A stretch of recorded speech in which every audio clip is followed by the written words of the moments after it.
Okay, what if I tell you that the extraterrestrials we all imagine as little green men may actually look like very normal Earthlings and chill in Europe? This is the Iberian Peninsula, and people living there are under suspicion. Ooh. Here's the reason.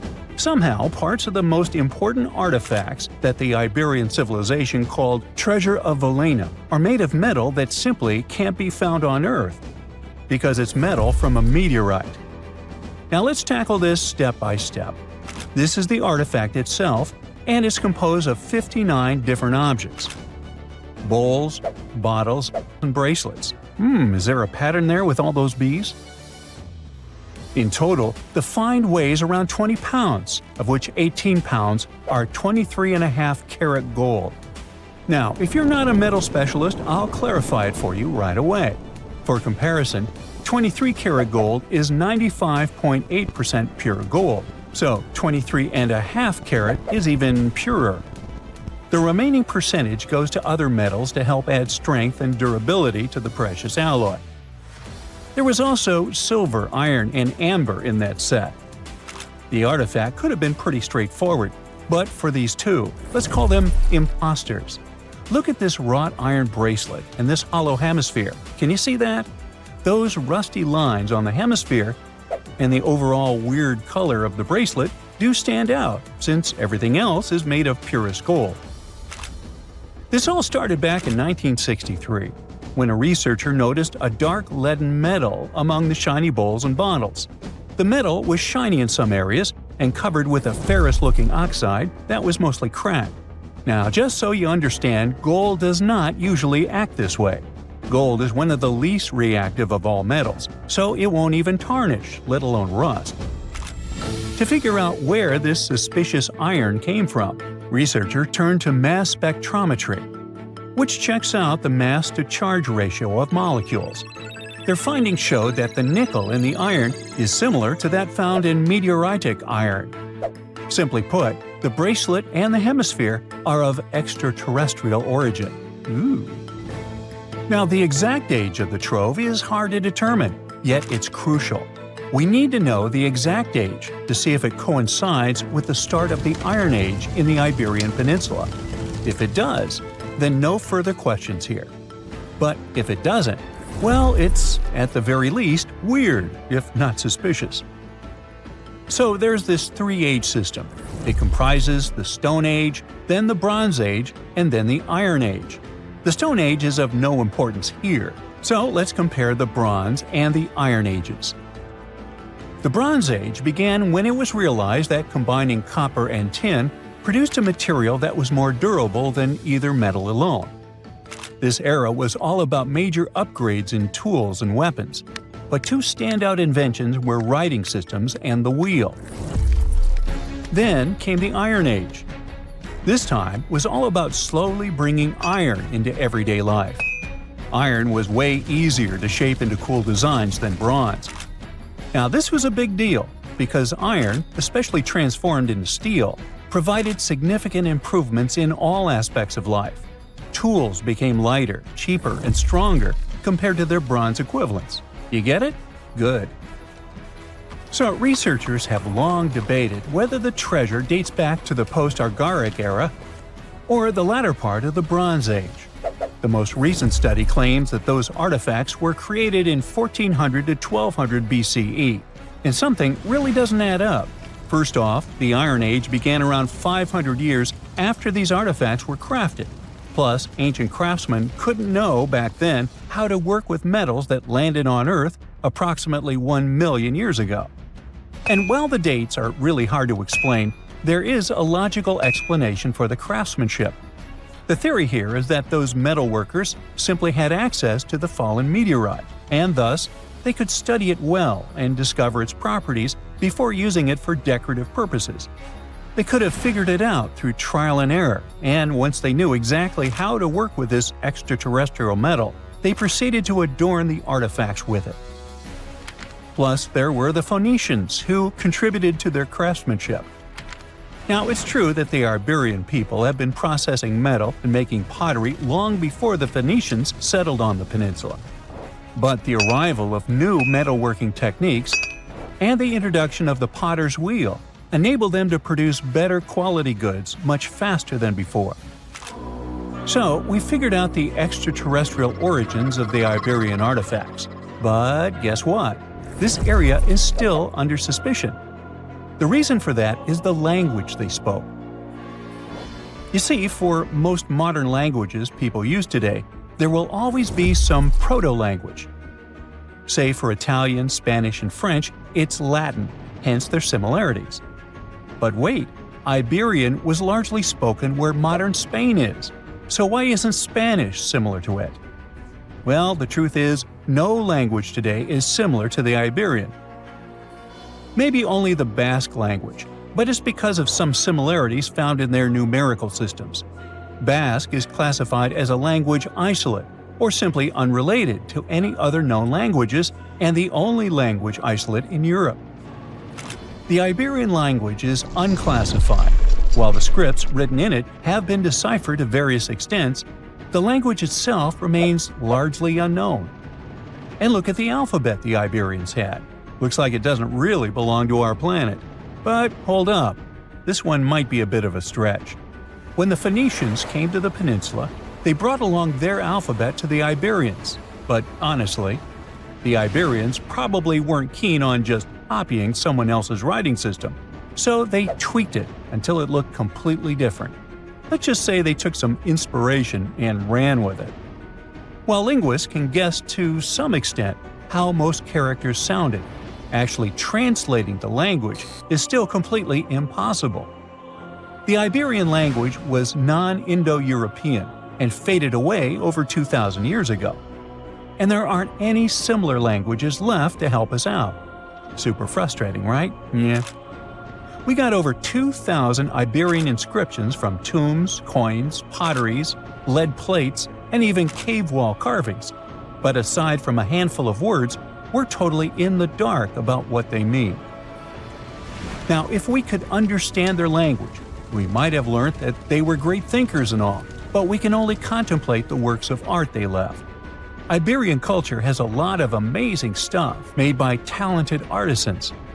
We're talking about not just metalwork and ceramics, but also detailed sculptures, textiles, jewelry, and other personal bling. But here's the catch. Making all those luxury items depended a lot on a big farming class.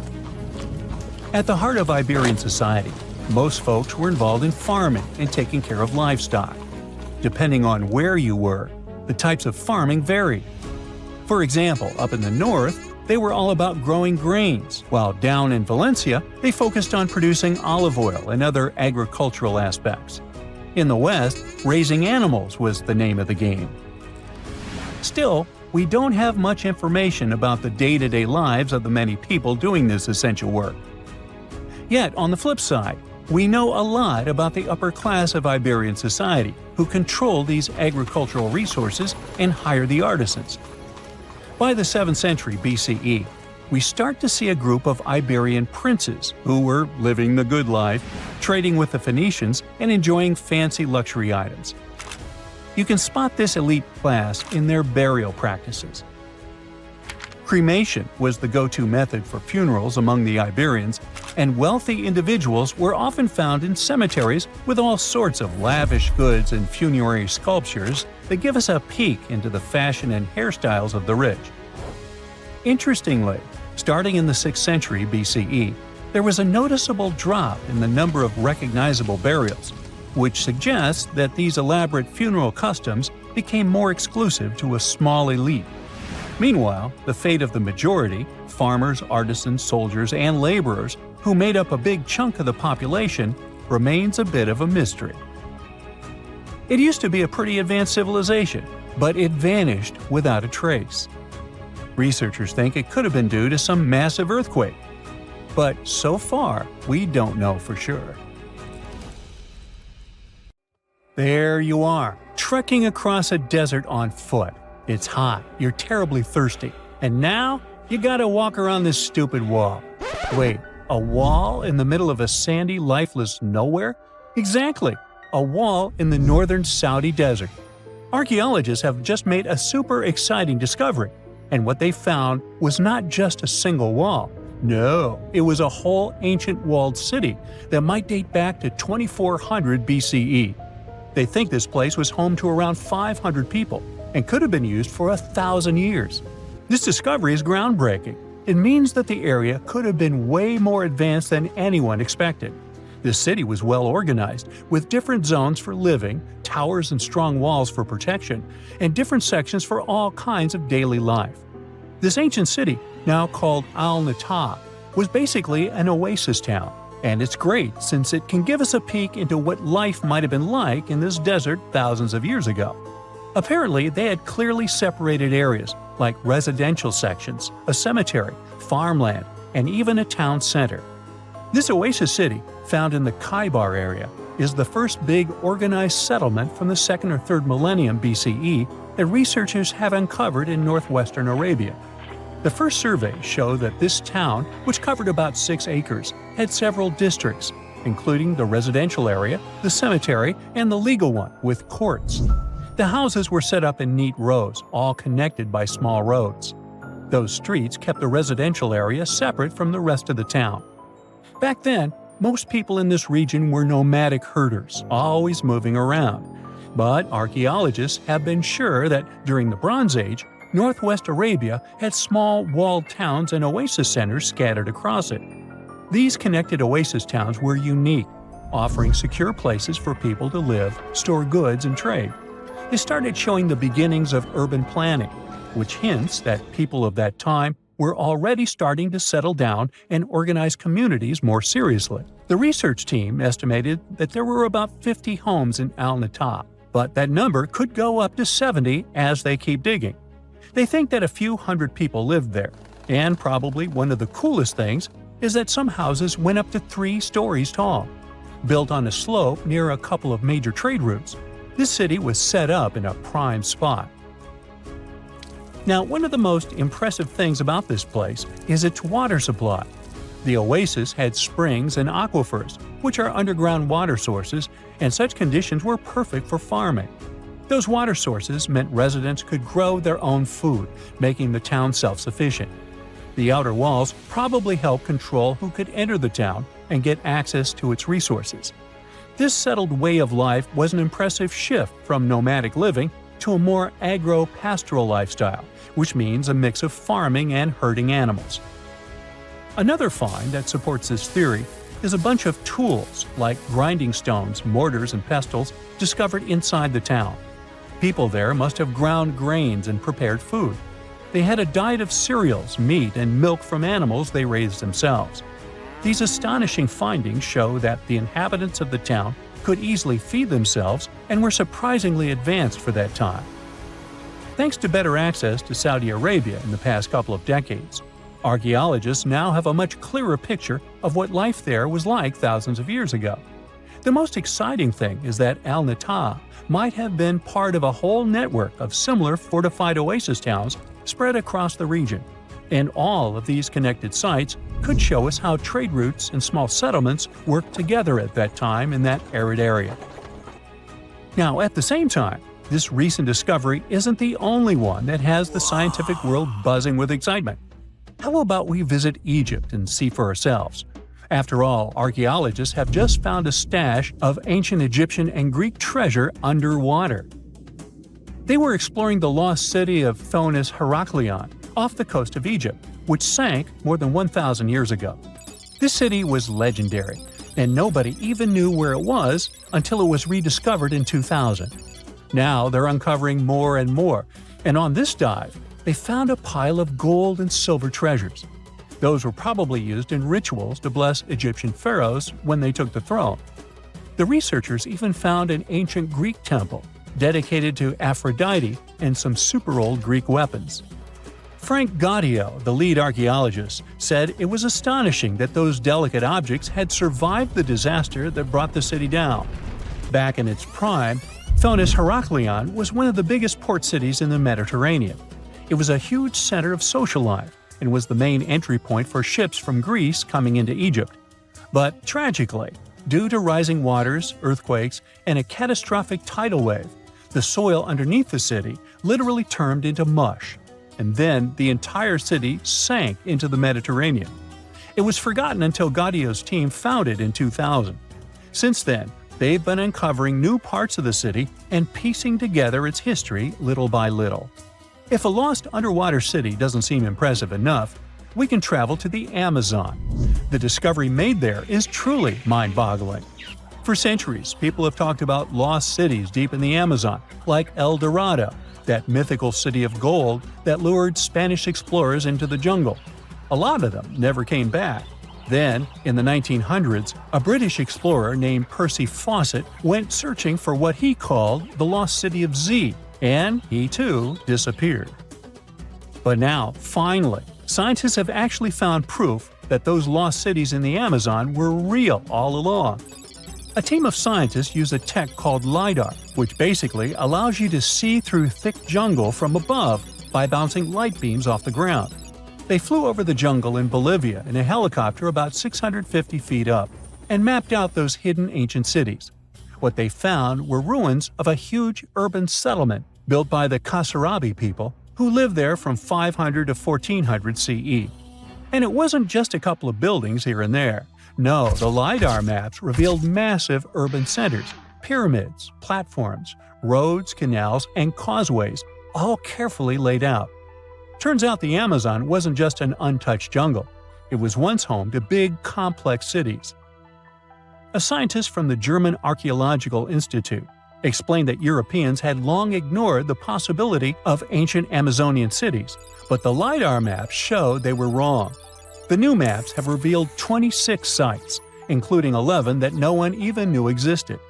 Researchers have discovered two main city sites, Landivar and Kotoka. They had massive moat causeways stretching out like spokes on a wheel, linking the main cities with smaller surrounding settlements. Some of the canals even connected the cities to rivers and a big lake, which allowed water to flow through the area. Over the years, scientists found scattered ruins all over this region, but the thick jungle made it nearly impossible to connect the dots and see if or how they were related. With LiDAR, the whole layout came to life, showing that those sites were part of a much larger, organized urban system. It's now also clear that the sites had a greater meaning, since everything is lined up in a way that could be symbolic of the spiritual beliefs of the inhabitants. The Kasarabi culture isn't as famous as the Maya, but they had a thriving society in an area that faced huge challenges, like yearly flooding. And although the nearby Andes had their own monumental sites, the Kasarabi were doing something absolutely unique.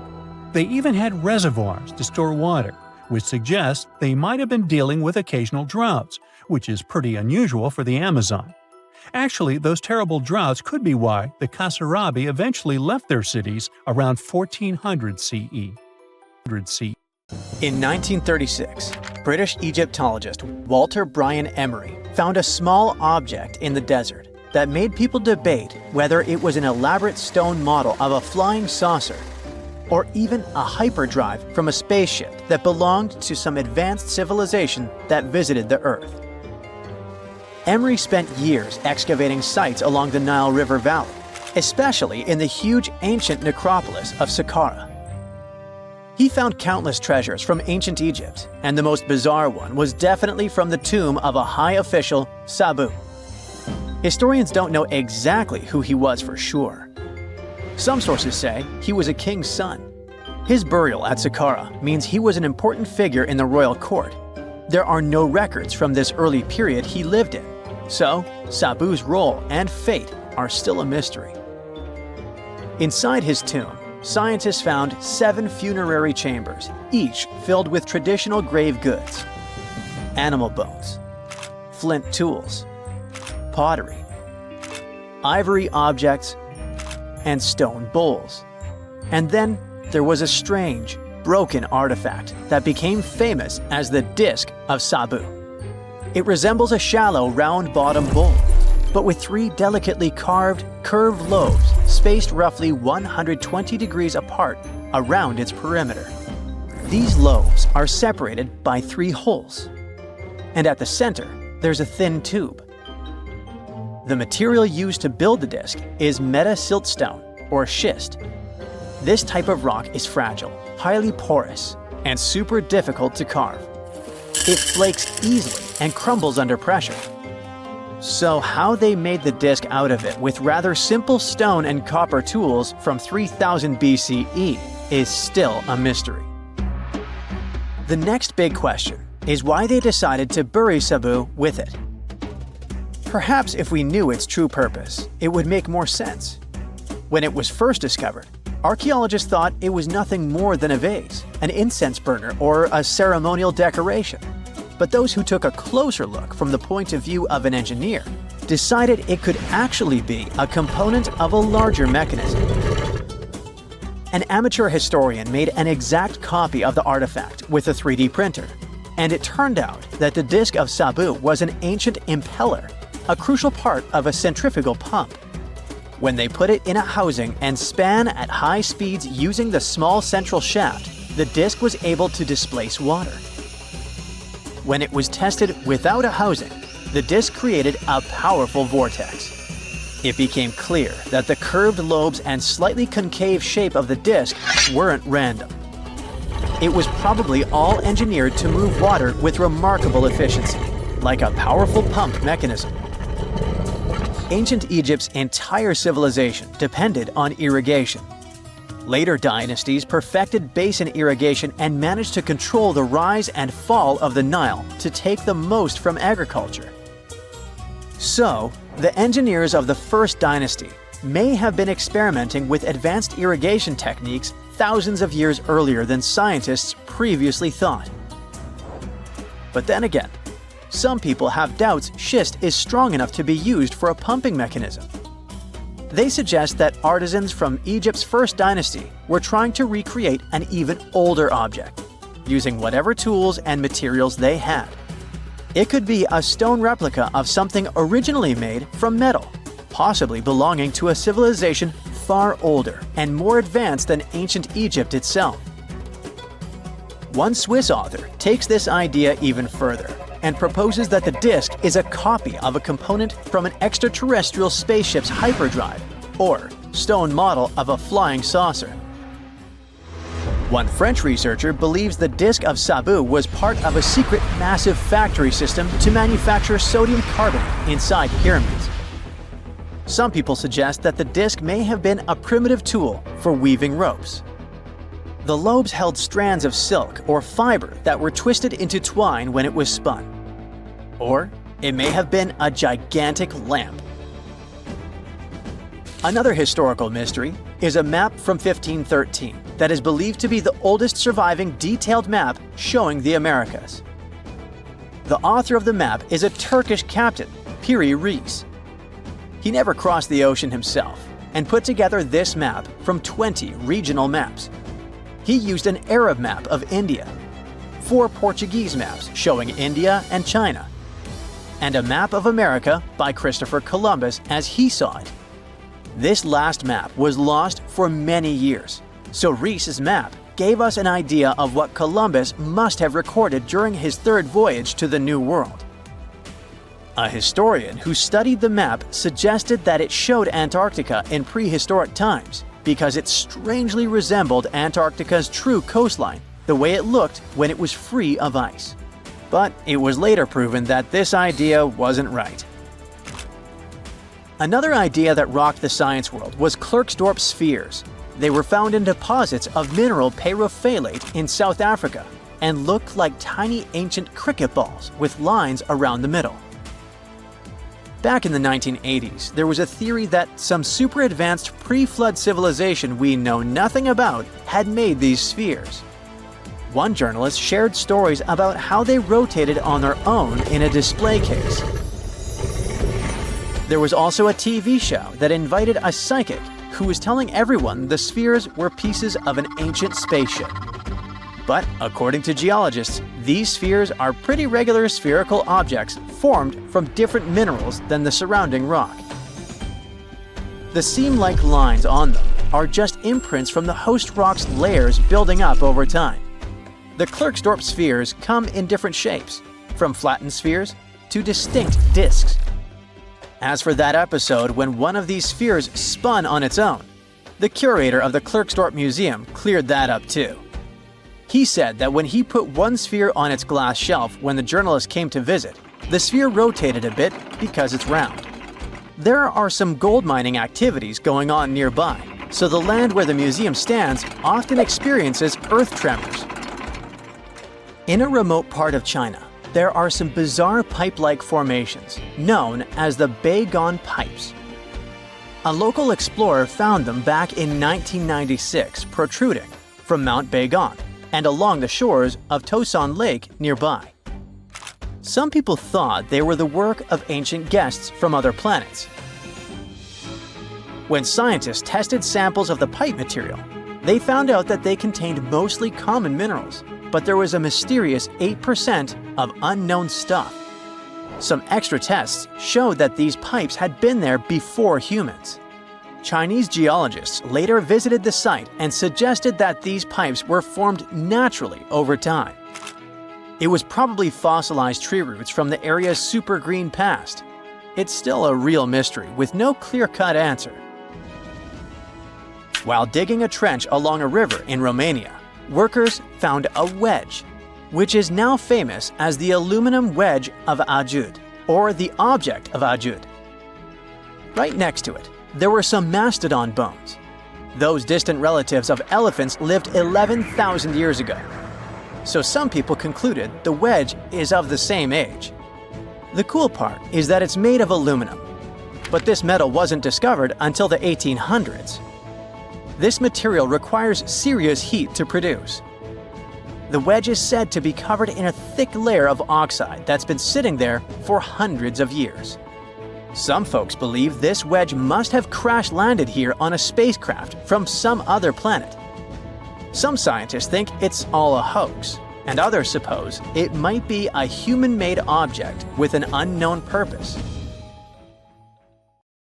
Scientists have recently discovered Leonardo da Vinci's hidden passages under a medieval castle in Italy. They followed a newly found 15th century sketch by the creator of the Mona Lisa and found one of the unexplored architectural wonders from the age of the Renaissance. Construction of the Sforza Castle started back in 1358, but it was destroyed about a century later during a local crisis. Then, in 1450, Francesco Sforza, the Duke of Milan, decided to rebuild it on the old ruins. After he passed away, his son Ludovico took over and kept improving the castle. He brought in some of the best artists of the time, including Leonardo da Vinci, to decorate its walls. We can still see Leonardo's frescoes today in the Room of Wooden Boards. While he was working at the castle, da Vinci also recorded some historical underground passages hidden beneath the outer wall. The drawing, dated between 1487 and 1490, was found at the Institut de France in Paris. The sketch is highly precise, and it proves that Leonardo was really interested in fortification design and was great at documenting existing structures. Historical records show that Ludovico ordered the building of an underground passageway that led straight to a basilica, where his wife was buried. Ludovico married Beatrice in 1491, and they had a happy but tragically short marriage, as Beatrice passed away while giving birth in 1497. The Duke locked himself away for weeks, grew a beard, and wore only black clothes while he was mourning his beloved wife. The secret tunnel may have stretched over a half a mile and would let Ludovico visit her grave in private. It could have served as an escape route if the castle was ever under siege.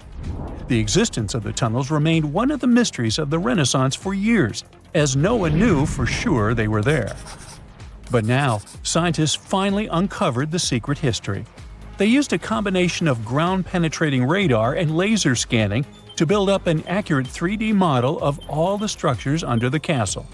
They found the tunnels da Vinci alluded to in his drawings, and it looks like they may have only been a small part of a whole system of historical underground passages.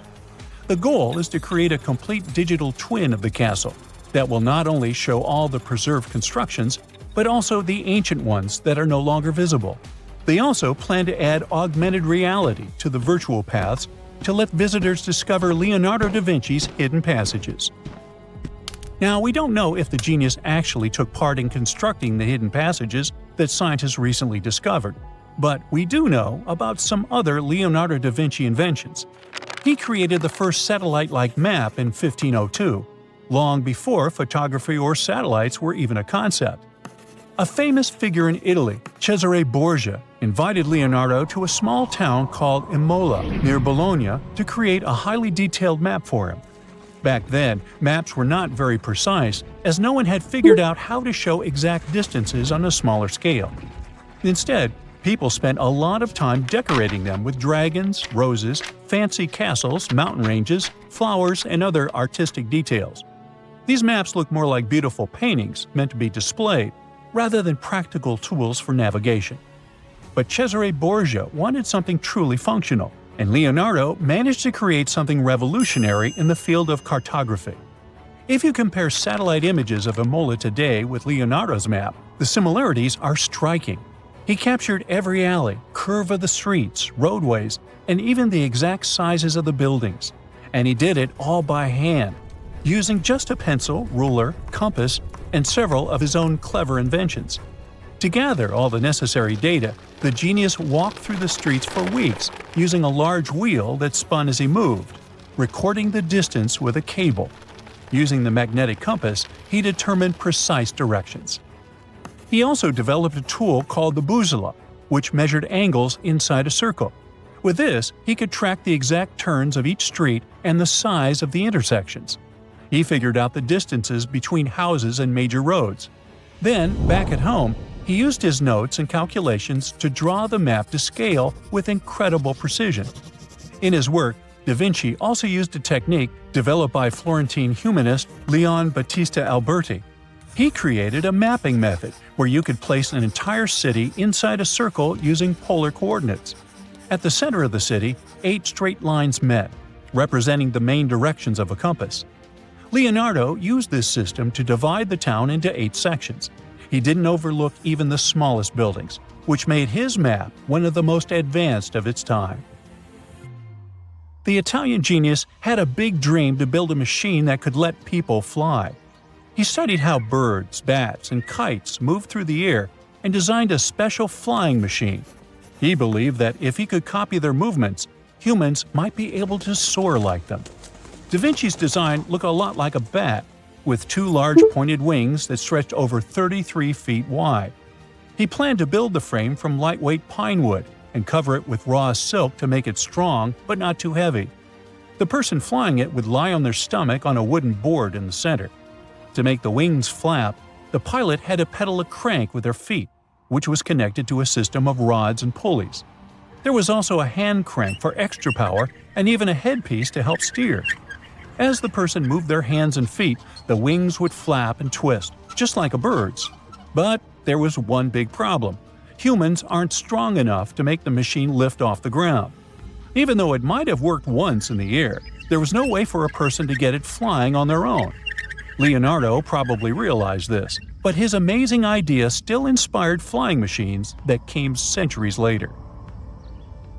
Da Vinci was way ahead of his time with many of his inventions, but his idea for a humanoid robot was especially futuristic. He was working under the patronage of the Sforza family, the one that had those ancient tunnels of Italy built. The genius designed a mechanical knight that could move its arms, turn its neck, and even open and close its mouth. Da Vinci had good knowledge of anatomy and the mechanics of body movements that helped him. His unusual creation used an external system of cables. A hand crank set it in motion, and there was also an internal gear-driven mechanism. About 450 years later, Da Vinci's detailed sketches of the robotic knight were rediscovered in the 1950s. Several researchers tried to recreate the robot from those sketches.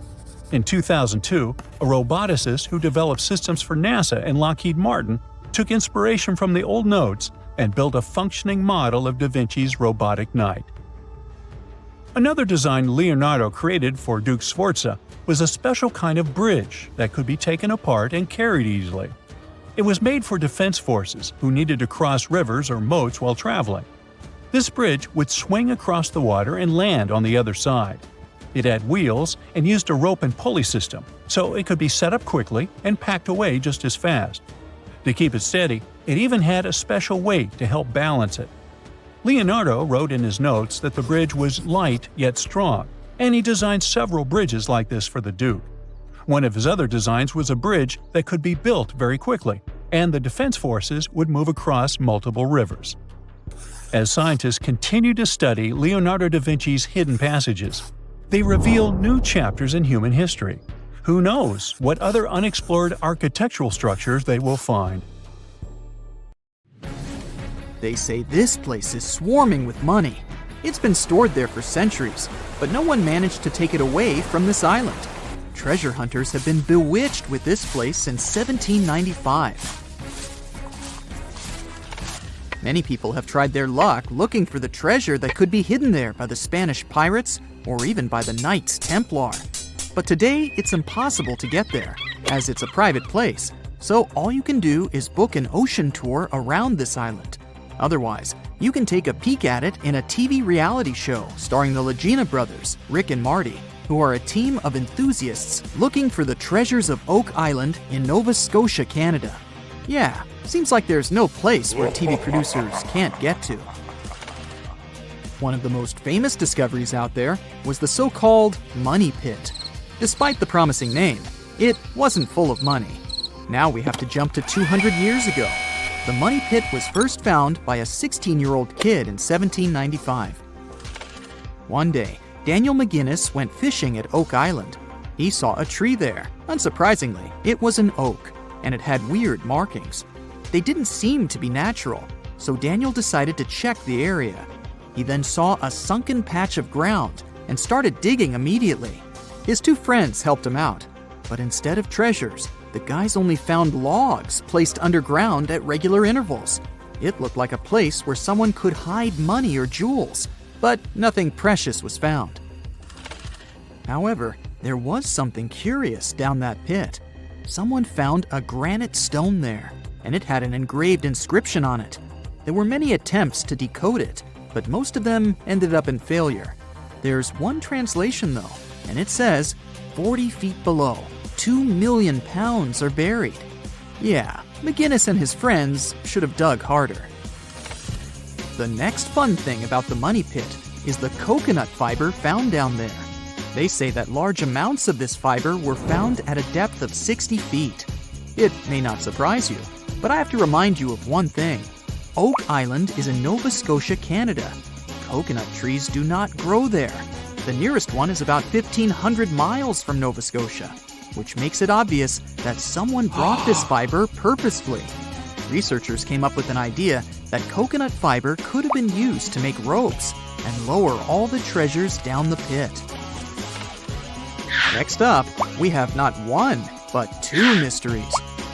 In the late 1800s, the Oak Island Treasure Company was thoroughly inspecting and excavating the island. Everyone believed something enormous was hidden there.